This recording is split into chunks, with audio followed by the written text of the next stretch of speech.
On today's show, dominance continues as the Cavs sweep their West Coast road trip. Another Cavalanche, a big night from Evan Mobley, plus some stats that'll blow your mind. That's all straight ahead on today's edition of Locked On Cavs.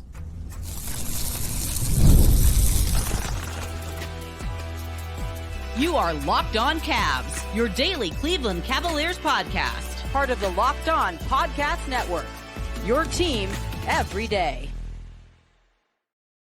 What's up, everybody? My name is Danny Cunningham. You might know me from my time covering the Cleveland Cavaliers, places like 92.3 The Fan, my new Substack, The Inside Shot, Cleveland Magazine, and a number of other stops along the way. I want to say thank you to you for making Locked On Cavs your first listen today and your first listen every day. You can find the show anywhere you get your podcasts, Apple, Spotify, anywhere else. Drop us a 5-star rating. Leave us a nice review. Be a friend. Tell a friend about Locked On Cavs. Make sure you're subscribed. Make sure a friend is subscribed as well. And if you're watching the show on YouTube, do me a favor. Hit that thumbs up button for me. Click subscribe and hit that notification bell so you don't miss the latest Locked On Cavs content. A proud part of the Locked On Podcast Network, your team every day. Of course, today's show brought to you by FanDuel. The NFL playoffs almost here, but it's not too late to get in on the regular season action with FanDuel because right now, new customers can finish the season strong with $250 in bonus bets if your first $5 bet wins. Visit FanDuel.com to get started. The Cleveland Cavaliers defeated the Dallas Mavericks 134-122 on Friday night in Dallas. The West Coast road trip is now over. The Cavs go 4-0 on that West Coast trip. The most impressive part of this Cavs victory to me was what Evan Mobley did, because Evan Mobley was, I thought, the best player on the floor. And yes, Dallas is without Luka Doncic. Dallas is without Kyrie Irving. I don't care about that stuff. It's not about that stuff anymore. It's not even becoming about who the Cavs play because they're just absolutely throttling teams. We saw it again. Like, this was a 12-point game, the final score. That game was not nearly as close, or the final score was not indicative of what this game was actually like. The Cavs led by as many as 27 points in the second half. And give Dallas credit, like I thought they were going to let go of the rope here. But they did fight back, and the Cavs, I thought, struggled in the fourth quarter. And part of that's probably just taking their foot off the gas. But Evan Mobley was awesome for essentially the entire time he was on the floor on Friday night. He played 30 minutes, scored 34 points, had 10 rebounds, 4 assists, hit 3 threes.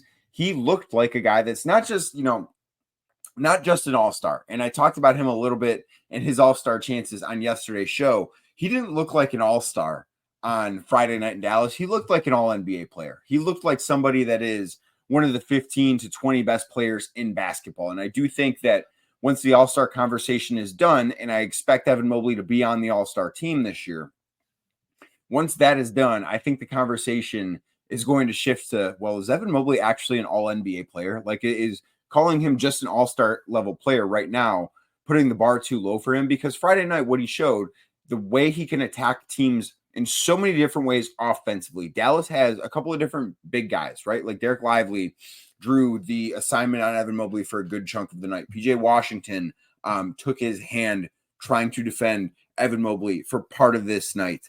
Daniel Gafford defended Evan Mobley for part of this night. None of those guys had answers, whether it was Evan going inside, finishing around the rim with physicality and trying to play through guys, getting up to the basket, or taking threes. He hit 3 3-pointers on Friday night. That is the 5th time in the last month Evan Mobley has hit 3 or more 3-pointers in a game.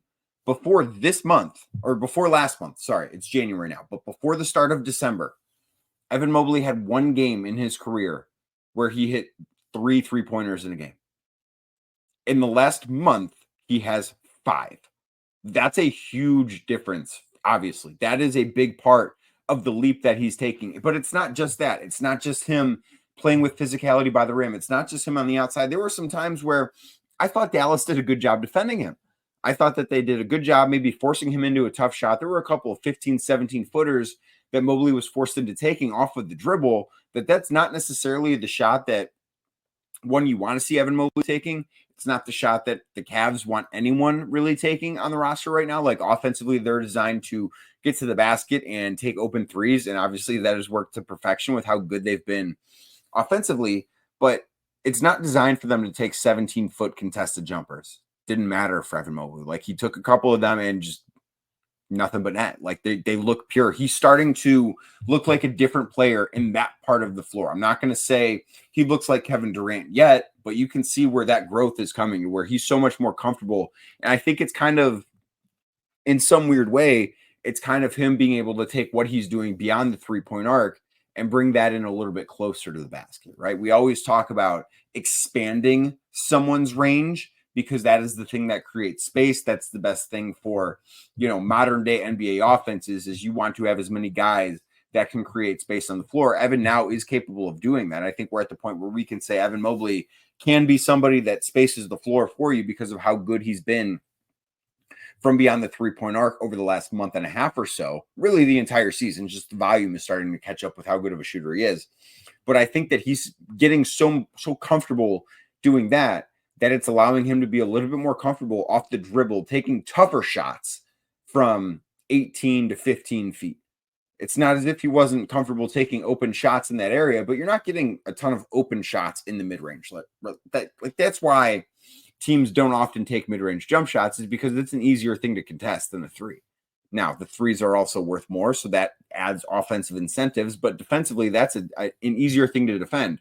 And Evan Mobley, I think the confidence that he has found beyond the arc with the success that he's had there, I think bringing that into more difficult shots in the mid-range, that's why you're seeing him able to take and make those shots. Like, that was something that stuck out to me, because that is not what you're looking for on a possession, right? Like, you want to get a better shot than that if you're the Cavs, but it didn't matter because Evan Mobley is that guy. Like, he's just become so good. And the Cavs, I didn't necessarily think started off this game all that well offensively. I thought defensively, their energy was great early on. I thought they moved really well defensively. And then they go on a Cavalanche. They go on a 20-0 run at the end of the first and start of the second quarter. I think they were down by 4 points with a few minutes left in the first, and then they just get hot. Like, you cannot afford. And I thought Lakers coach JJ Redick said this best the other night. You kind of have to play perfect basketball right now to beat the Cavs. If you're a Cavs opponent right now, the Dallas Mavericks, and this was never a game that Dallas was going to win because of who they're without. Like, it's just a really tough draw for them to try and beat the Cavs without Kyrie, without Luka Doncic. Like, that's a tough ask. They don't have the offensive creation to be able to do that. But they were hanging in there, and I think they were doing a good job defensively of limiting what the Cavs were able to do. And then they had a bad 4 minutes, and next thing you know, instead of being, a game that's within 5 points either way, the Cavs are up by 20. That happens routinely. It happened in almost every game on this road trip. The Cavs won every game on this road trip by double digits. They led every game on this road trip by at least 16 points. They couldn't run away from the Lakers on Tuesday night for whatever reason. That's the second night of back-to-back. Like, I don't think that's some big deal. But other than that, they led in every game. They were leading Denver by 21. They were leading the Warriors by 26. They led tonight by 27. The Cavs are absolutely throttling teams. We're seeing a Cavalanche every single night. I'm starting to get worried that it's becoming so common that it's going to stop feeling as special as it is for this team, just because it's becoming an expected thing. It used to be a novelty. It's like, oh, wow, this Cavs team's really turning up the heat. Now, if an opponent has a bad 3 minutes, it's like an automatic thing. And that's what's really impressed with me. It happened in the first half. It happened again in the third quarter. That's when I thought after that was over, the Cavs kind of took their foot off the pedal and didn't necessarily play great defense. And I don't want to say let Dallas back in the game, but made it a tighter game than it ever should have been. But that keeps happening for this Cavs team. And the other thing that I thought was really impressive about what the Cavs did on Friday night against Dallas is Donovan Mitchell played fine. Darius Garland played fine. Those guys combined to score 31 points. Normally, if Darius and Donovan combined to score 31 points, you're probably sitting there thinking, man, this might not have been the best night for the Cavs offensively. They still scored 134 points. They got 103 points of offense from guys not named Donovan Mitchell and Darius Garland. This is the same team, the same roster, essentially, that last year lost a playoff game in which Donovan Mitchell scored 50 of the team's 96 points. That was, 7 months ago, 8 months ago that happened? look at where they're at now, where those two guys, the two star guards, the two all-star guards, Donovan Mitchell, Darius Garland, combined to score 31 points. The Cavs still win by 12. They score 103 points otherwise because Evan Mobley has taken such a step forward, because they're getting contributions from everybody. Caris, LeVert, George Niang, two guys I want to talk about coming up in a little bit. Jarrett Allen had another good game. Dean Wade played well. The Cavs get offensive output from everybody, because there are going to be nights where, Evan Mobley's not going to score 34 points every night. I think he's starting to get closer to becoming capable of doing that, but he's going to have off nights. Darius Garland, Donovan Mitchell, I don't want to say had an off night because they didn't play poorly, but they didn't score the way we're used to seeing them score. And it doesn't matter, because the Cavs have somebody that is able to step up every single night. And that is the most impressive part about this basketball team. But Caris LeVert, I think, has been somebody that comes in for the Cavs, and he just routinely changes the game in all the best ways. Going to talk about him, plus George Niang and the night that he had next, right here on Locked On Cavs. Today's show is brought to you by FanDuel. The NFL playoffs are almost here, very, very close, a week away, and it's not too late to get in on the regular season action with FanDuel, America's #1 sports book, because right now new customers can finish the season strong with $250 in bonus bets if your first $5 bet wins. We've got NFL action today. If you're listening to this on Saturday when it comes out, obviously the Cleveland Browns are playing. They're in Baltimore taking on the Ravens. Probably not going to be pretty, right? Like, I would not expect the Browns to win this game in any way, shape, or form. They are currently 19.5-point underdogs as I record this very early Saturday morning. That's a huge spread. And I still think the Ravens are going to cover. Like, I'm putting my money on FanDuel on the Baltimore Ravens to cover that 19.5-point spread. I also do like the under of 41.5. Bailey Zappi starting quarterback for the Browns. They're also without David Njoku, without Jerome Ford. I don't know how this Browns team is going to score points against the Baltimore Ravens team that needs to win this game to win the AFC North. This game matters to them. This game matters to the Browns, but it matters to the Browns for draft positioning, which is the all too familiar place for us folks in Cleveland. But FanDuel has you covered, because right now you can visit FanDuel.com to join today. FanDuel.com, again, for your chance at $250 in bonus bets if that first $5 bet wins. Again, FanDuel.com, FanDuel.com today. Make every moment more with FanDuel, an official sportsbook partner of the NFL. Thank you again for making Locked On Cavs your first listen today and every day. Like I said earlier, you can find the show anywhere you get your podcasts, Apple, Spotify, anywhere else. Drop us a 5-star rating. Leave us a nice review. Be a friend. Tell a friend about Locked On Cavs. Make sure you're subscribed. Make sure a friend is subscribed as well. And make sure you're subscribed to the Locked On Cavs daily newsletter. It is your one-stop for ultimate team and league coverage delivered right to your inbox. Sign up for free now at LockedOnDaily.com. That's LockedOnDaily.com. And start your day with the all-new free Locked On Cavs newsletter. I thought Caris LeVert played a terrific game on Friday night in Dallas against the Mavericks. He came off the bench, and LeVert has been this really all year long. And I think that what he has become is somebody that is indispensable to this team. I'm going to probably next week talk about trade targets. And truthfully, I'm at the point now where I don't think the Cavs should make a deal. And part of the reason why is I think if they're going to make a trade to upgrade for somebody, Caris LeVert would have to be involved because of the salary he makes, and you have to match money with where the Cavs are at just in terms of their salary cap. I don't know how many players there are out there that you can trade away Caris LeVert to get and become a better basketball team at this point. I think he's become indispensable. You saw it on Friday. I thought the Cavs defensively had a really good start to this game. Offensively, I thought things looked a little clunky. I thought they maybe looked a little rusty after a couple of days off. It is the final day of a 9-day West Coast road trip.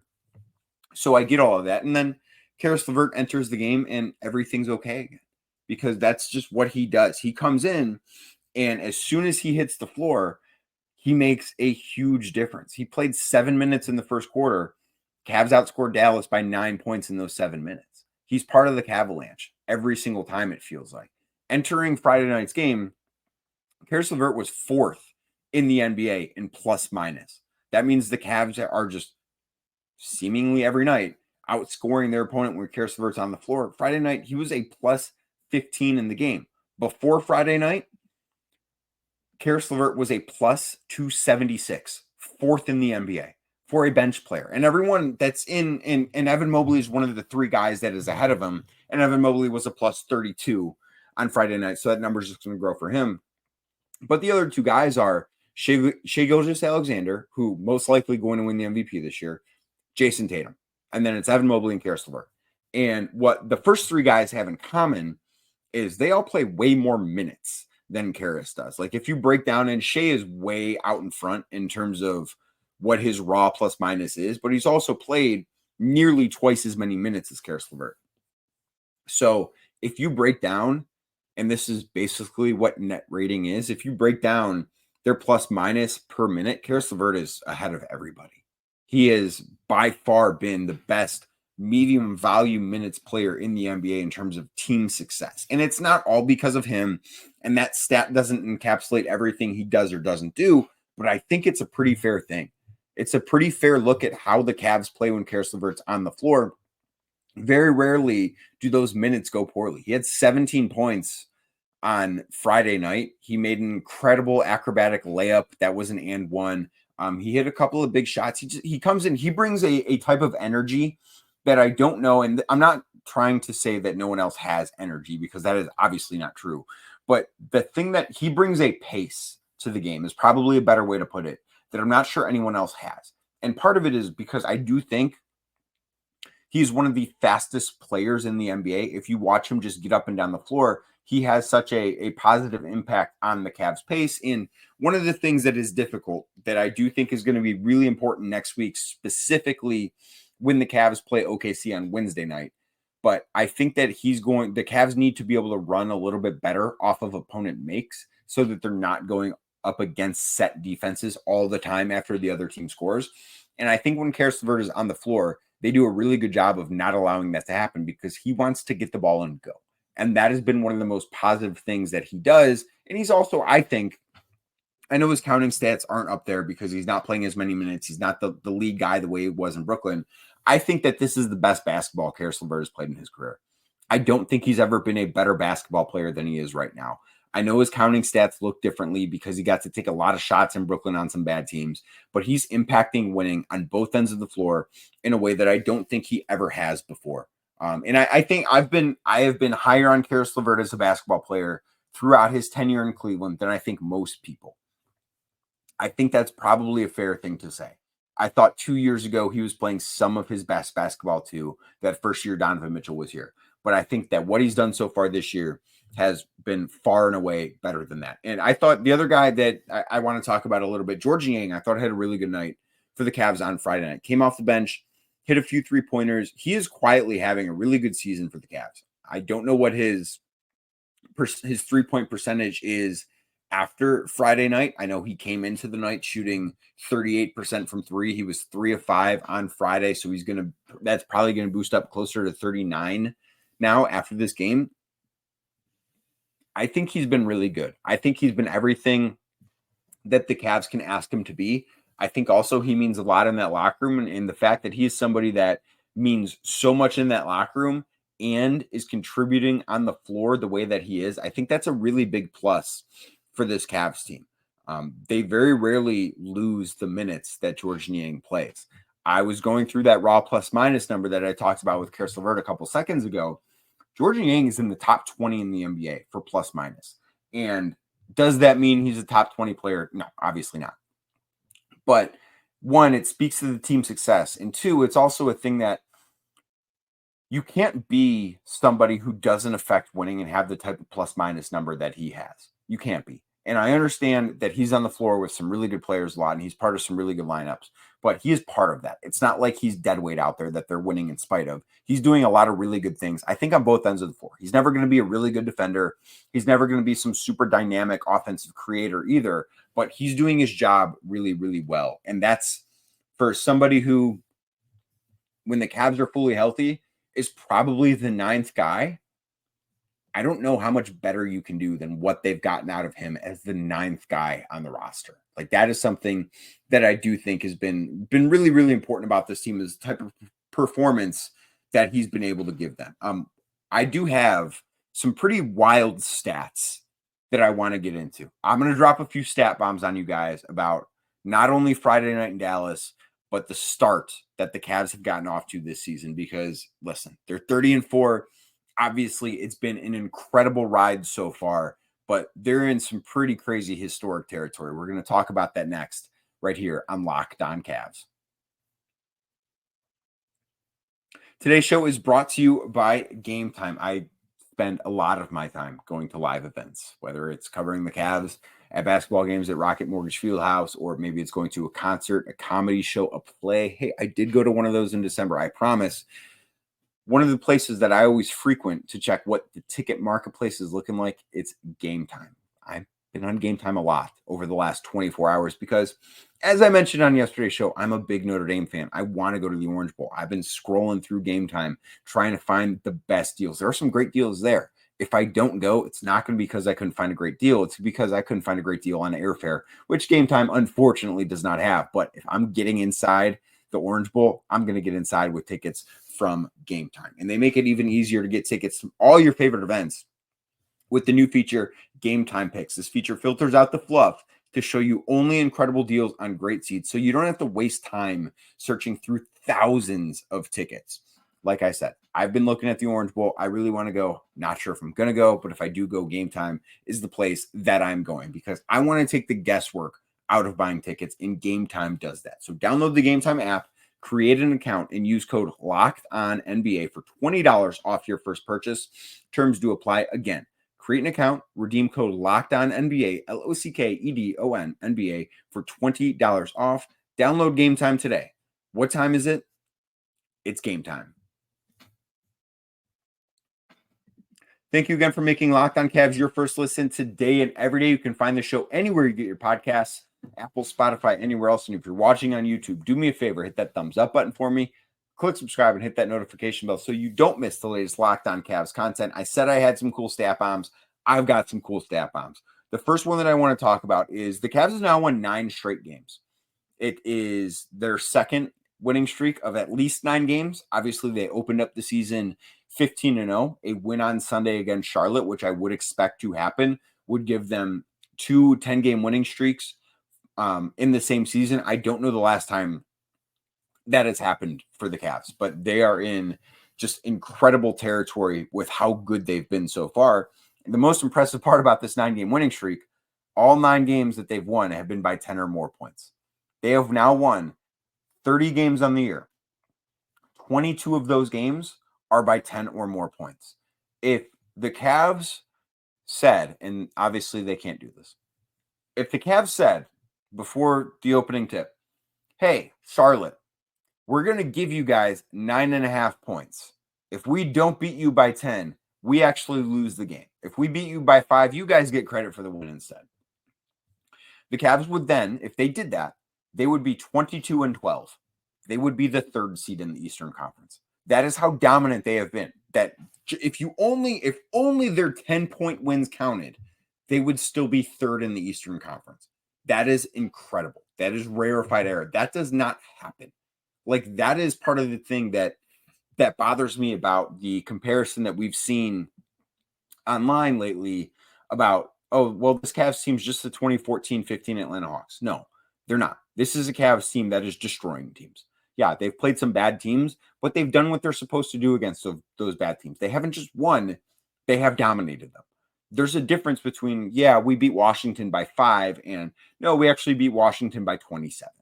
There's a big difference there, not just in what you're actually watching, but I think that the way you should be perceived. And I think the Cavs should be perceived as a dominant team because that's all they've been. And then the Cavs are now 30-4. That is tied for the 5th best start in NBA history through 34 games. There are 4 teams in NBA history that have started off better than the Cavs have through their first 34 games. Those teams are the Philadelphia 76ers back in 1966-67. That team started 31-3. That team won the NBA Finals. the 1971-72 Los Angeles Lakers. That team started 31-3. That team won the NBA Finals. The 1995-96 Chicago Bulls. That team started 31-3. That team won the NBA Finals. And finally, the 2015-16 Golden State Warriors. That team started 32-2.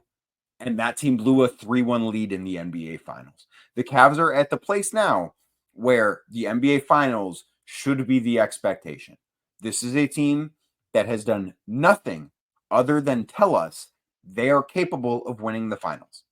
That's all they've told us all year long. They haven't flat out said that verbally, but if you watch them, that's been the message that their play on the court has conveyed all year long, is that, hey, we can win the finals. We should win the finals. We should be a finals contender. That's all we've seen. And this is just yet another data point that backs up the eye test that we've watched on the floor for the first 34 games. Now, the Cavs play again Sunday. They come back home, take on the Charlotte Hornets. I do think this is a game they can and should win, obviously, but I will caution you. Typically, when a team goes out west for an extended period of time, that first game back at home, which obviously Sunday will be, can be a bit of a trap game. That can be a tough spot to be in. I do think that there is something to learn with how this team comes out and plays Sunday against Charlotte. And then after that, they take on OKC. OKC is currently on a 14-game winning streak. They had a come-from-behind win on Friday night to beat the New York Knicks. The Thunder will then take on the Boston Celtics on Sunday for what will be an awesome game.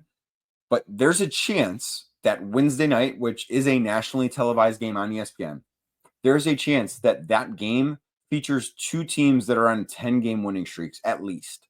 Because the Cavs, if they win Sunday, would be at 10. If the Thunder win on Sunday, they'd be at 15. I believe their win streak's at 14 right now. Maybe it's at 13. I don't know. But either way, that is going to be possibly the game of the year. And then they play again 8 days later. Like that is the game I'm most excited for to watch. But thank you for making Locked On Cavs your first listen today. Thank you for making Locked On Cavs your first listen every day. Like I said earlier, you can find the show anywhere you get your podcasts, Apple, Spotify, anywhere else. Drop us a 5-star rating. Be a friend. Tell a friend about Locked On Cavs. Make sure you hit that subscribe button. Make sure a friend hits that subscribe button. And if you're watching on YouTube, do me a favor. Hit that thumbs up for me. Click subscribe and hit that notification bell so you don't miss the latest Locked On Cavs content. I will be back on Monday talking about the Cleveland Cavaliers once again.